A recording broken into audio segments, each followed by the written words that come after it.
रहीम अस्सलाम वालेकुम नाज़रीन, आप यूट्यूब चैनल देख रहे हैं। मैं इमरान खान हूँ। सबसे पहले नाज़रीन, फीफा वर्ल्ड कप पूरी दुनिया की सबसे बड़ी खबर बनी है और पूरी दुनिया को जोड़ता है फुटबॉल। स्पेशली यूरोप में, गल्फ़ कंट्रीज़ में, अफ्रीका में, अमेरिका में, लैटिन अमेरिका में, कनाडा में, पूरी दुनिया में लोग बहुत फुटबॉल के साथ तो लोग बहुत जुड़े हुए हैं। जापान की भी टीम है और दुनिया के हर खित्ते में ये खेला जाता है फुटबॉल। शानदार गेम है। पाकिस्तान में लोगों ने बहुत बड़ी तादाद में देखा। तो फुटबॉल की दुनिया में 4 साल के बाद जो वर्ल्ड कप हुआ उसका चैम्पियन अब स्पेन है।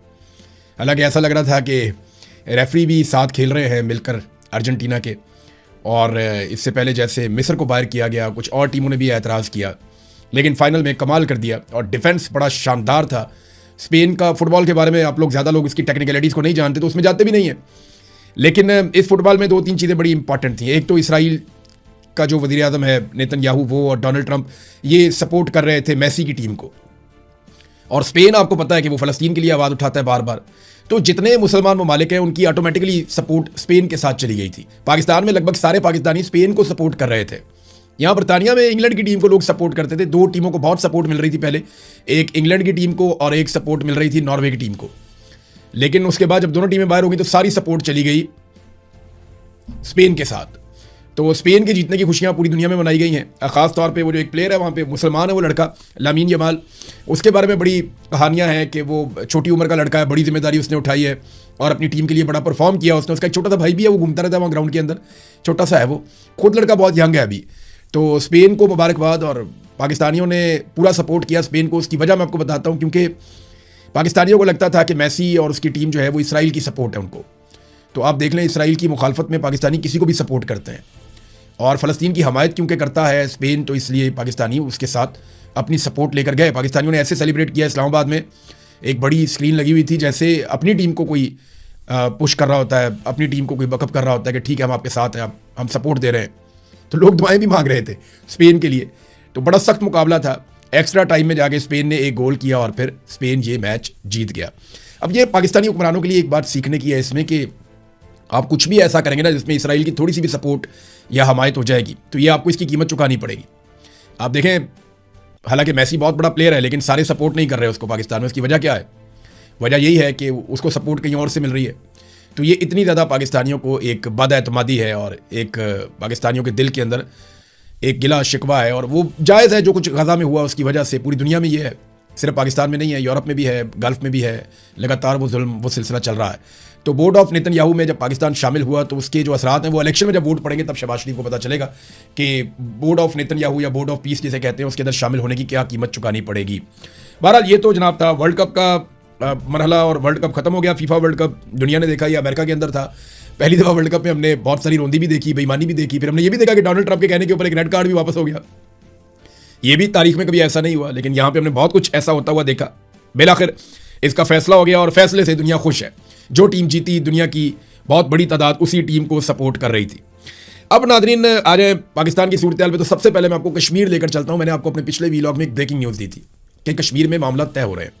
तो इस वक्त जो मेरी इन्फॉर्मेशन है उसके मुताबिक, जो मेरा सोर्स मुझे बता रहे हैं, वो ये बता रहे हैं कि इस वक्त ड्राफ्टिंग हो रही है, कि जो मुआहदा इस वक्त मिलिट्री एस्टेब्लिशमेंट के लोग और जॉइंट अवामी एक्शन कमेटी के लोग जो मुआहदा तैयार कर रहे हैं उसकी ड्राफ्टिंग हो रही है। आखिरी वक्त में फटा इस बात पे पड़ा हुआ था कि 6 सीटें कम करने पे आमादा हो चुके हैं मिलिट्री एस्टेब्लिशमेंट के लोग, जबकि जॉइंट अवामी एक्शन कमेटी ने कहा नहीं जी 4 मैक्सिमम आप रख लें, लेकिन उनके लिए भी कुछ शराइत हैं। अब ये चीज़ें शायद हल हो जाएंगी, और अगर ये मुआहदा हो जाता है तो कश्मीरियों की बहुत बड़ी कामयाबी है। 3 चीज़ों पर नज़र रखनी पड़ेगी अगर ये मुआहदा होता है तो। नंबर 1, इलेक्शन की तारीख कहाँ तक जाती है, और जॉइंट अवामी एक्शन कमेटी अपने जो हमायत याफ्ता उम्मीदवार हैं उनको मैदान में उतारती है या नहीं उतारती, क्योंकि बहुत सारे जॉइंट अवामी एक्शन कमेटी के लोग हैं जो उनके बड़े वफादार हैं और कश्मीरियों के लिए उन्होंने बड़ी कोशिश की, बड़ी जद्दोजहद की है। उन लोगों ने कागजात नामजदगी जमा भी करवाए हैं, उनके कागजात नामजदगी जो है मंजूर भी हो गए। तो ये उनके पास एक मार्जिन है कि वो इलेक्शन लड़ सकते हैं। तो इस वक्त जो है वो इलेक्शन की तारीख का मामला है, और दूसरा जो है वो महाजरीन वाली नशिस्तें, उनका मामला है कि वो कितनी बचती हैं बाकी, 4 या 6 या 0, ये क्या होता है इसके बारे में जो है वो दूसरी ऑप्शन ये है। और तीसरी जो सबसे इंपॉर्टेंट एक चीज़ होगी, वो जो कलअदम करार दिया गया जॉइंट अवामी एक्शन कमेटी को, वो फैसला वापस होना, मुकदमात का वापस होना, जो लोग गिरफ्तार किए गए हैं उनको छोड़ना, 4th शेड्यूल से नाम निकालना, यानी जो कुछ भी उनके साथ जुल्म ज़्यादती की गई है उसको ख़त्म करना, ये बहुत इंपॉर्टेंट होगा। तो इन 3 चीज़ों से ये फैसला हो जाएगा, और अगर ये फैसला हो जाता है तो सबके लिए विन विन सिचुएशन है। कि आज़ाद कश्मीर एक इलेक्शन की तरफ चला जाएगा, लेकिन याद रखिएगा आज़ाद कश्मीर में इलेक्शन में धांधला करना उतना आसान नहीं होगा जितना माजी में हुआ करता था, क्योंकि मिलिट्री एस्टेब्लिशमेंट यहाँ पे जैसे ही फॉर्म 47 जारी करेगी ना, वैसे ही अवाम निकलकर सड़कों में बैठ जाएगी। फिर इन्होंने ये बता भी दिया कि जब हम बैठ जाते हैं फिर हम उठते नहीं अपना हक लिए बगैर। तो ये अब बताया जा रहा है कि अगले 24 घंटों में 48 घंटों में कोई ना कोई ऐसी बड़ी डेवलपमेंट आ सकती है अगर किसी ने बहुत ऊपर से कोई रुकावट ना डाली तो। और याद रखिएगा ये मुज़ाकरात पाकिस्तान की मिलिट्री एस्टेब्लिशमेंट और ज्वाइंट अवामी एक्शन कमेटी के बीच में हुए। सहूलतकारी अदा की कुछ पाकिस्तान के बाहर से आने वाले लोगों ने, ओवरसीज़ ने, लेकिन फेस सेविंग के तौर पे इसमें कुछ सियासतदान ज़रूर डाले जाएंगे मिलिट्री एस्टेब्लिशमेंट की जानिब से, क्योंकि वो अपने ऊपर इन चीज़ों का बोझ नॉर्मली नहीं लेते। नाज़रीन, मैं आपको बताता हूँ कि क्या कुछ हुआ आज़ाद कश्मीर में। इसकी एक छोटी सी मैं आपको मिसाल देता हूँ। एक कहानी है दो भाइयों की। रावला कोट में जब फायरिंग हुई, गोली चली और बहुत बुरे हालात हुए, उस वक्त एक नौजवान है, उसे गोली लग गई। उसका भाई रिक्शा ड्राइवर है। मुझे इन दोनों का नाम भी पता है, ज़्यादा मैं डिटेल में जाऊँगा तो प्रॉब्लम भी हो जाती है, लेकिन मैं आपको बात बता देता हूँ कि एक्चुअली हुआ क्या। और वो बेचारे अभी भी वहाँ रावलपिंडी में बंद है, अडियाला जेल में। एक नौजवान है, उसे गोली लग गई और गोली उसकी बॉडी को क्रॉस कर गई। धड़ पे उसकी गोली लगी और गोली क्रॉस कर गई। तो उन्होंने कहा जी इसको फौरी तौर पे आप यहाँ से शिफ्ट करें किसी बड़े अस्पताल में। तो आज़ाद कश्मीर से उसका भाई उसको लेकर यहाँ इस्लामाबाद रावलपिंडी में आ गया और एक सरकारी अस्पताल के अंदर उसका इलाज शुरू करवाया। वहाँ पे जनाबे अली पुलिस आती है और आकर उन दोनों भाइयों को गिरफ्तार कर लेती है। एक भाई जख्मी है, दूसरा भाई जो रिक्शा ड्राइवर है वो अपने भाई के साथ आया और उसका कोई ताल्लुक नहीं किसी चीज़ से। दोनों को गिरफ्तार कर लिया गया। 17-18 दिन हो गए हैं। एक भाई जो है वो जेल के अंदर बंद है और उसको शनाख्त परेड में डाला गया कि जनाब शनाख्त परेड हम करेंगे तो हमें पता चलेगा कि तुम किस जुर्म में मुलव्वस हो। जब 17 दिन के बाद उसकी शनाख्त परेड करवाई गई तो पता चला उसको डाल दिया 26 नवंबर 2024 के मुकदमे में। ना उसका कोई ताल्लुक, ना वो कभी उस दिन इस्लामाबाद आया, वो आज़ाद कश्मीर का रहने वाला। उसको उठाकर 2 साल पुराने एक मुकदमे के अंदर डाल दिया। 1.5-2 साल हो गए। उस मुकदमे में उसको डाल दिया एक भाई को, और दूसरा भाई अभी भी जेल में कैद है और अस्पताल में उसका इलाज हो रहा है। ये इस लेवल का जुल्म पाकिस्तान के अंदर किया गया कश्मीरियों के साथ। वो बेचारे इलाज करवाने के लिए आए थे, उन्हें गोली मारी थी, सरकारी गोली लगी हुई थी। तो अब जब तक वो जरा सेट नहीं हो जाते तब तक उनके ऊपर दबाव डाला जाएगा। इस मुकदमे के अंदर उन्हें दबा के इस बात पे कायल किया जाएगा कि किसी भी सूरत में तुमने हमारे खिलाफ कोई स्टेटमेंट नहीं देना, कोई बयान नहीं देना, लिहाजा चुप करके वापस जाओ। और अब दोनों भाइयों की गिरफ्तारी डाली हुई है। एक को उठा के 26 नवंबर 2024 के मुकदमे में डाल दिया है और उसकी शनाख्त परेड भी करवा दी है, और दूसरा जो है उसके बारे में अभी कोई इन्फॉर्मेशन नहीं है, लेकिन वो उसको गोली लगी हुई है, वो जख्मी है। ये नाज़रीन ये एक कहानी है सिर्फ। तो ऐसी बहुत सारी कहानियां हैं जो आपको वहां सुनने को मिलती हैं। नाज़रीन, मौलाना और ताहिर अशरफी, इन दोनों ने एक दूसरे के कपड़े उतारने के चक्कर में एस्टेब्लिशमेंट को नंगा कर दिया। पहले आप देखिए, इन्होंने एक पोल खोला एक दूसरे का। जरा ये पोल आप सुने, आपको बड़ी हैरत होगी। और मैं आपको एक ऐसा पहलू और एक ऐसी चीज बताऊंगा कि आप सर पकड़ के बैठ जाएंगे कि ये मौलवी हमें बेवकूफ समझते हैं। पहले आप सुने कि मौलाना फजलुर रहमान ने जो वकला का कन्वेंशन है उसमें खड़े होकर ताहिर अशरफी के बारे में क्या कहा, ये जरा आप सुनिए। और एक मौलवी साहब अगले दिन रात को एक खाने पर मेरे साथ बैठा है, मुझे मुबारकबाद भी दे रहा है जलसे की, और अगले दिन रो रहा है। मौलाना साहब ने रो के भी दिखाया थोड़ा सा ना, एक्टिंग करके। तो ये ताहिर अशरफी के बारे में कह रहे हैं कि वो आया मेरे पास और मुझे जलसे की मुबारकबाद दे रहा था, और अगले दिन टीवी पे देखा तो वो रो रहा था। ये क्या ड्रामा है? अच्छा, ताहिर अशरफी का जरा जवाब सुन लेते हैं, फिर मैं आपको बताता हूँ बड़ी मजे की कहानी कि ये दोनों मौलवी एक दूसरे के कपड़े उतारने के चक्कर में पाकिस्तान की मिलिट्री एस्टेब्लिशमेंट को नंगा कर गए। ये जरा आप सुनिए, ताहिर अशरफी साहब मौलाना को जवाब दे रहे हैं। आपने जलसे के हवाले से बात हुई तो दोनों बातें आपको बतानी चाहिए थी। जहां मैंने आपसे ये कहा कि बहुत अच्छा जलसा आपने किया, वहां मैंने आपसे ये कहा कि कुछ जुमले, कुछ चीजें आपने सख्त कही। वो कहते हैं जी मैंने आपके जलसे की तारीफ जरूर की थी, लेकिन मैंने आपको बता दिया था कि कुछ चीजें और कुछ जुमले आपने सख्त कहे हैं। ये उन्होंने एतराज वहां पे फजलुर रहमान साहब के मुंह पे कर दिया था। अब मेरा एक सादा सा आपसे सवाल है, आपका कोई जानने वाला है, आप उसके अंदर कोई बुराई देखते हैं और आप उसे वहां पे बताते हैं कि जनाब ये तो चीज़ आपकी बहुत अच्छी, कपड़े आपने बहुत अच्छे पहने, लेकिन खाना आपने ठीक तरीके से नहीं खाया, या फलानी चीज़ तो आपने बहुत अच्छी की है लेकिन ये वाला काम आपने गलत किया है। तो आपने अपने दोस्त को, अपने जानने वालों को, या जिसके साथ आपका अच्छा ताल्लुक है, आपने उसको बता दिया कि जनाब ये चीज़ मुझे लगा कि आपकी ठीक होनी चाहिए थी, ये चीज़ आपकी बहुत अच्छी थी, ये चीज़ आपकी बुरी थी। इतना ही करेंगे ना आप, या उसके बाद आप जाएंगे और जाकर टीवी चैनल के ऊपर बैठ के आप एक प्रेस कॉन्फ्रेंस करेंगे और उसमें रोना शुरू हो जाएंगे कि जनाब वो आपने बहुत बुरा किया। जब आप मौलाना फजलुर रहमान साहब से मिले और आपने उन्हें बता दिया कि ये चीज़ आपने ठीक नहीं की, तो उसके बाद फिर आपको टीवी पे बैठ के आप किसको साबित कर रहे थे कि जनाब मैं आपका वफादार हूं? जनाब मैं आपका पालतू हूं, जैसे आप कहेंगे मैं वैसे ही करूंगा, जैसे आपने मुझे पाला पोसा बड़ा किया तो मैं आपकी खिदमत के लिए हाजिर हूं। और आप उसी मौलाना जिसके साथ आप बैठ के आए, जिसको आप तारीफ करके आए, जिसको आपके बकौल आपने कहा भी कि सख्त आपने कुछ बातें की हैं, तो वो आप आगे प्रेस कॉन्फ्रेंस में आप बताएंगे।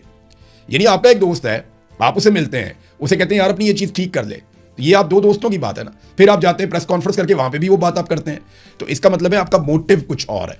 अब इन दोनों ने एक दूसरे के कपड़े कैसे उतारे? फजलुर रहमान साहब ने ताहिर अशरफी साहब को कहा कि आप तो मेरे पास आए थे, मेरी तारीफें कर रहे थे, फिर उधर चले गए। ताहिर अशरफी ने आगे से कहा मैं वो भी बताऊं, वो जो आप मुझे कह रहे थे किसी को पैगाम भेजना है। अंदाजा करें, ये मौलाना साहब को कह रहे हैं कि जब रजीम चेंज ऑपरेशन हो रहा था, जब इमरान खान की हुकूमत गिराई जा रही थी, तो उस वक्त तो आपको ये फौज बहुत अच्छी लग रही थी।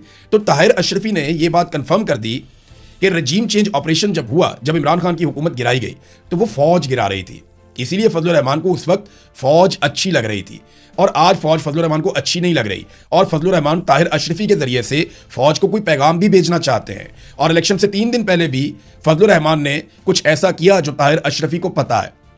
यानी अब हुआ ये कि फजलुर रहमान को गंदा करने के चक्कर में ताहिर अशरफी ने अपने मालिकों के कपड़े उतार दिए, उनके बारे में बता दिया जनाब कि उनके ये हालात हैं, और फौज जो है वो सियासत में कितनी मुदाखलत करती है। फजलुर रहमान साहब खुद से बता रहे हैं, उन्होंने कहा जनाब मुझे तो फौज ने कहा था, मुझे तो इन्होंने कहा था एस्टेब्लिशमेंट ने कि हम हुकूमत गिरा देते हैं खैबर पख्तूनख्वा की और आपको हुकूमत बना देते हैं, बंदे तोड़ के आपको दे देते हैं, तो मैंने इनकार कर दिया था। फजलुर रहमान साहब ने इनकार नहीं किया था, फजलुर रहमान साहब की दाल गली नहीं। अगर फजलुर रहमान साहब ने इनकार किया होता ना, तो कम से कम फजलुर रहमान साहब पेशावर हाई कोर्ट में वजीर आला खैबर पख्तूनख्वा के इलेक्शन को रुकवाने के लिए रुजू ना करते। फजलुर रहमान साहब ने बाकायदा पेशावर हाई कोर्ट से रुजू किया था सुहेल आफरीदी के वजीर आला बनने के प्रोसेस को रुकवाने के लिए। ये उन्होंने क्यों किया था? ये उन्होंने इसीलिए किया था ताकि वो अपना वजीर आला बना सके। लेकिन फिर दाल गली नहीं। जब दाल गली नहीं तो अंगूर खट्टे हैं, वो लोमड़ी छलांगे मारती है ना बार बार अंगूर की बेल पे, जब वो हाथ में नहीं आती ना कहती है खट्टे हैं अंगूर, मेरे हाथ नहीं आए ना तो मैं ज़हन बना लेती हूँ खट्टे हैं। तो फजलुर रहमान साहब ने कहा अंगूर खट्टे हैं, भाई मैं उस घोड़े पे बैठता ही नहीं जिसकी लगामें मेरे कंट्रोल में ना हो, और मैं नहीं ये करूँगा, आप मुझे बंदे तोड़ के देंगे तो मैं ऐसा नहीं करूँगा। ये उसूल उन्हें तब याद आया जब उन्हें पता चला कि हम उसूल तोड़ के भी हुकूमत नहीं बना पा रहे। तो फजलुर रहमान साहब तो गए थे कोर्ट में इस इलेक्शन को रुकवाने के लिए। तो एक ये चीज़ अपने ध्यान में रखें, जब उस्मान चौधरी साहब हैं एक जर्नलिस्ट, फजलुर रहमान साहब जब वहाँ से निकले तो उन्होंने एक सवाल किया, और फजलुर रहमान साहब का सारा बयानिया जितना उन्होंने घड़ के बनाया था ना, वो एक सवाल के अंदर वाड़ दिया उन्होंने। उस्मान चौधरी ने एक ही सवाल किया, उसने कहा जनाब जो मखसूस नशस्तें आपने माले गनीमत के तौर पर ली हुई हैं वो आप कब छोड़ेंगे? फजलुर रहमान साहब का मुंह बन गया। अब उन्हें समझ ही नहीं आया, कभी वो इधर देखें कभी वो बेचारे अजीब वो कपकपाहट में चले गए कि मैं जवाब क्या दूं इस बात का। मैंने चोरी करके पाकिस्तान तहरीक इंसाफ की मखसूस नशस्तें ली हुई हैं अदालत के साथ मिलकर 2 नंबरी करके, मैं अब इलेक्शन पे तनकीद कर रहा हूं तो मैं किस मुंह से कर रहा हूं? ये सवाल मेरे से क्या कर लिया? तो वहां जो 7 लोग मौजूद थे उन्होंने कहा ये क्या सवाल हुआ, हम क्यों छोड़े सीटें? तो फजलुर रहमान साहब को उन्होंने पतली गली से निकाला वहां से। तो उस्मान चौधरी साहब को शाबाश है कि उन्होंने बहुत टेक्निकल सवाल बड़े मौके पर फजलुर रहमान साहब से किया जिसका उनके पास जवाब नहीं था। बहरहाल एस्टेब्लिशमेंट पे थोड़ी सी डोज अपनी फजलुर रहमान साहब ने तेज की है, और कुछ स्टेटमेंट मजीद भी फजलुर रहमान साहब ने दी है। मिसाल के तौर पे उन्होंने कहा कि मैंने कोई गलत बात नहीं की है, मैं आपकी पॉलिसियों से इख्तलाफ कर रहा हूं तो आप मेरे बयान की खुद से तशरीह कर रहे हैं। यानी फजलुर रहमान सरेंडर नहीं करेगा, मेरे माँ बाप ने मुझे सरेंडर होना सिखाया ही नहीं। फजलुर रहमान साहब ने बड़े सख्त अल्फाज बोलना शुरू कर दिए। फिर फजलुर रहमान साहब ये मैं क्यों माफ़ी मांगू, तुम माफ़ी मांगो, ये भी कहा फजलुर रहमान साहब ने। ये तो इमरान खान साहब का जुमला है ना। फजलुर रहमान साहब वही सारी चीजें करने की कोशिश कर रहे हैं जो इमरान खान साहब ने की थी, लेकिन फजलुर रहमान साहब को आग का दरिया अबूर करना पड़ेगा। ये उंगली कटा के शहीद नहीं बन सकते। यानी ऐसा नहीं होगा कि फजलुर रहमान साहब की एक उंगली कटी हुई है और वो कह रहे हैं देखो मेरा नाम शहीदों में लिख दो, नहीं होगा। वो पीटीआई ने बहुत मार खाई है। फजलुर रहमान साहब को अपना पूरा खानदान जेलों में भरवाना पड़ेगा, अपने घरों की जो खवातीन हैं उन तक को जेलों के अंदर भरवाना पड़ेगा, अपने जो पूरी पार्टी है उसको कलदम करवाना पड़ेगा, अपने हज़ारों कारकुनों को जेलों में भरवाना पड़ेगा, बहुत सारे कारकुनों का खुदा न खास्ता कत्ल हो जाएगा, और फिर इनकी पार्टी का इंतखाबी निशान भी ले लिया जाएगा, जबरी तौर पर गुमशुदा किया जाएगा इनकी पार्टी के बहुत सारे लोगों को, फजलुर रहमान साहब को और इन सब लोगों को टॉर्चर किया जाएगा, फजलुर रहमान साहब पे गोलियां चलेंगी, उसके बाद इनकी टूटी हुई टांग का मजाक उड़ाया जाए, और फिर इनके भाइयों को भी निशान इबरत बनाया जाए, इनके ऊपर 300 मुकदमा चोरी डकैती समेत हर चीज के डाल दिए जाएंगे, और उसके बाद इनके लोगों से जबरदस्ती प्रेस कॉन्फ्रेंसेस भी करवाई जाए। ये सारा कुछ करने के बाद फिर चादर और चार दीवारी के तकद्दुस को पामाल करने का एक सिलसिला शुरू किया जाए और जुल्म के पहाड़ तोड़े जाए, खवातीन के ऊपर भी, मर्द हजरात के ऊपर भी। फिर 3-4 साल ये रगड़ा लगाया जाए और उसके बाद इनको इस बीच में कोई जलसा ना करने दिया जाए, इनके झंडे पूरे पाकिस्तान से उतार दिए जाए, किसी जगह पे ये दिखाई ना दें, फजलुर रहमान साहब की तस्वीर पे पाबंदी लग जाए, इनका नाम लेने पर पाबंदी लग जाए। ये सारी चीज़ें होंगी ना तो लोग शायद सोचना शुरू करें कि फजलुर रहमान साहब एक्चुअली अब एस्टेब्लिशमेंट के लिए खतरा बन गए हैं या उनके साथ लड़ने वाले हैं। इससे पहले तो लोग ये नहीं सोचते, लोग यही सोच रहे हैं, यही समझ रहे हैं कि नूरा कुश्ती है, इसके अंदर कोई हकीकत नहीं है। देखें ना, अभी तक फजलुर रहमान साहब को जो नोटिस आना था वो कहाँ है? इमरान खान की बहन को तो नोटिस आ गया, फजलुर रहमान को अभी तक नोटिस क्यों नहीं आया? सवाल ये है। फिर फजलुर रहमान साहब ने दोबारा से कुछ चीज़ें उठाई। उन्होंने कहा जी कारगिल के शोहदा, आप कहते हैं मैंने शोहदा का मजाक उड़ाया या उनकी तौहीन की है। कारगिल के शोहदा की लाशें आप नहीं उठा रहे थे, सैकड़ों लाशें वहाँ पे पड़ी हुई थी, आप उठा नहीं रहे थे। इंडिया ने खुद आपको कहा कि कर्नल शेर की आप लाश लेकर चले जाएं, मैयत वहाँ पे दफनाएं पाकिस्तान में। फिर उन्होंने वहाँ पे अमानतन आपके फौजी दफनाए जिनकी तादाद सैकड़ों में है, ये फजलुर रहमान ने कहा। फिर लश्कर बनाने की उन्होंने मुखालफत की। जब हमारी सूबाई हुकूमत कहती है कि हम पुलिस के जरिए कर सकते हैं, हमारी इस्तादाद में इजाफा किया जाए, तो आप मेरे लोगों को क्यों कहते हैं कि वो बंदूकें उठा के आपस में लड़ें या वो लश्कर बनाएं और बन के मुकाबला करें और जाकर लड़ें? ये तो सरकार का काम है। फिर उन्होंने कहा ये हुकूमत चोरी करने का मुझे मशवरा दिया, तो ये भी बताएं ना कि कौन सा फौजी ऑफिसर था जो मौलाना फजलुर रहमान के पास आया और उसने आकर कहा कि फजलुर रहमान साहब हम खैबर पख्तूनख्वा की हुकूमत चोरी करके आपको दे देते हैं, बंदे तोड़ के आपको दे देते हैं, फजलुर रहमान साहब उसका नाम लें, उसके ऊपर आर्टिकल 6 लगना चाहिए। वो अपने हलफ की खिलाफ वर्जी कर रहा है, वो आइन और कानून के खिलाफ जा रहा है, उस ऑफिसर का नाम फजलुर रहमान साहब को बताना चाहिए। फिर उन्होंने कहा माफी तुम मांगो, मैं क्यों मांगू माफी? और वो महकमा, उसके अंदर जो लोग बैठे हुए, पूरा डिपार्टमेंट जो मेरे खिलाफ प्रोपेगेंडा कर रहे हैं, वो माफी मांगे। फिर जो फजलुर रहमान पे तनकीद माजी में होती रही है, उन्होंने उसका जवाब भी दिया। नाज़रीन, दूसरा अब अलीमा खानम साहबा की खबर है आखिर में। वो तो जिस तरह निकली हैं और जैसे लोग उनका इस्तकबाल कर रहे हैं, लोगों ने जो बुनेर के मनाजिर मैंने देखे, जो मालाकंड के मनाजिर मैंने देखे, लोग तो ऐसा लगता है कि इंतजार कर रहे थे कि वो हमें लीड करे। बड़ी तादाद में लोग निकलकर सड़कों पर आए और अभी कोई अनाउंसमेंट नहीं है, अभी कोई अगला मरहला नहीं आया, लेकिन बड़ी तादाद में लोग निकले इमरान खान की बहन के लिए और इमरान खान के लिए कि हम इमरान खान को आज़ाद देखना चाहते हैं। अब अलीमा खानम ने कहा कि अब हम अडियाला की तरफ जाएंगे, डी चौक नहीं जाएंगे। दूसरा, उन्होंने ये कहा कि अगर हमें नहीं जाने देंगे तो हम पूरा खैबर पख्तूनख्वा बंद कर देंगे। और मैं आपको सीरियसली बताऊं, कश्मीर में कश्मीरियों ने जो नथ डाली है ना मिलिट्री एस्टेब्लिशमेंट को, वो उन्होंने ताकत का मुकाबला ताकत से किया। ताकत जो है ना, ये लॉजिक को नहीं समझती। जब आप अवामी ताकत लेकर आएंगे तब इन्हें समझ आएगी कि अवामी ताकत का इनका मुकाबला आप करना है। तो ताकत को आप ताकत से कंट्रोल कर सकते हैं और अवामी ताकत से बड़ी ताकत कोई और होती नहीं है। तो अगर खैबर पख्तूनख्वा के लोग लाखों की तादाद में निकल के सब कुछ बंद कर दें तो मिलिट्री एस्टेब्लिशमेंट को फिर घुटनों पे आना पड़ेगा। ये हकीकत है, इससे आप भाग नहीं सकते। अब जो मर्जी कर लें, ये करना ही पड़ेगा और ये उन लोगों को करना पड़ेगा जिनकी रिस्पॉन्सिबिलिटी है। यानी अलीमा खानम को मैं देख रहा हूँ ना जोर लगाते हुए, तो मुझे उन लोगों पे अजीब सी कैफियत एक आती है कि वो जो वोट लेकर बैठे हुए इमरान खान के नाम के ऊपर, वो सारे किधर गए? जिन्हें लाखों वोट पड़े हैं वो किधर गए? जो वजारतों में है वो किधर गए? जिन्हें गाड़ियां मिली हुई हैं, जो कमेटियों में बैठे हुए वो किधर गए? जो प्रोटोकॉल्स ले रहे हैं वो किधर गए? वो लोग नजर नहीं आ रहे। लेकिन इमरान खान की बहन, जिसने कल को कुछ भी नहीं बनना, कोई पॉलिटिकल सीट उसकी नहीं होगी, लेकिन वो पूरा जोर लगा रही हैं। तो बड़ा शानदार तरीके से वो तहरीक को आगे बढ़ा रही हैं। कुछ लोगों ने काम शुरू कर दिया है, जैसे कि इकबाल अफरीदी साहब हैं, वो बहुत ज़ोर लगा रहे हैं। खुर्रम ज़ीशान साहब हैं, वो बहुत ज़ोर लगा रहे हैं। कुछ और लोग अपने तौर पे अपनी अपनी जगह पे कोशिशें कर रहे हैं कि नौजवानों को इकट्ठा किया जाए और तंजीम को इतना तगड़ा किया जाए और पूरी एक तहरीक खड़ी की जाए स्ट्रीट मूवमेंट के लिए। वो अपने तौर पे कोशिशें कर रहे हैं। लेकिन अगर सुहेल अफरीदी और जुनैद अकबर साहब ये लोग ज़्यादा जोर लगाएं तो ये जल्दी काम हो जाएगा और खैबर पख्तूनख्वा की इसमें रिस्पॉन्सिबिलिटी ज़्यादा होगी। नाज़रीन, अब तक के लिए इतने, अपना ख्याल रखिएगा, अपने इस चैनल का भी। अल्लाह।